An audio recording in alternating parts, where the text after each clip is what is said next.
पुणे शहराच्या मध्यवर्ती भागात असलेला आणि नेहमी चर्चेत असलेला कसबा विधानसभा मतदारसंघ हा राजकीय, सांस्कृतिक आणि आर्थिकदृष्ट्या अतिशय महत्त्वाचा मानला जातो।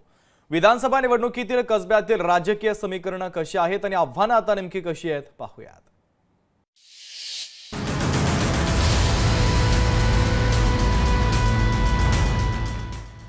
कसबा विधानसभा मतदारसंघ हा भाजपचा बालेकिल्ला मानला जातो।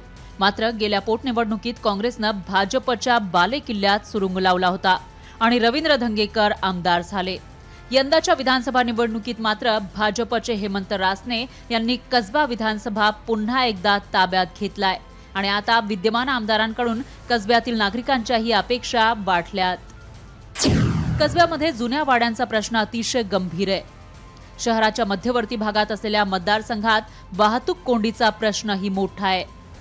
मतदारसंघातून वाहणाऱ्या मुळा-मुठा नदी दूषित झाल्याने आरोग्याच्या समस्या कायम आहेत। कसबा विधानसभा मतदारसंघ हा भाजपचा बालेकिल्ला राहिलेला आहे आणि तो पुन्हा एकदा भाजपच्या ताब्यात आल्यानंतर कसब्यातील समस्या लवकरात लवकर हेमंत रासने सोडवणार का हे सुद्धा पाहणं महत्त्वाचं असणार आहे। कॅमेरामन योगेश केळापुरेसह अमोल धर्माधिकारी, लोकशाही मराठी, पुणे। लोकशाही मराठी, ऐका, पहा, जागरूक रहा।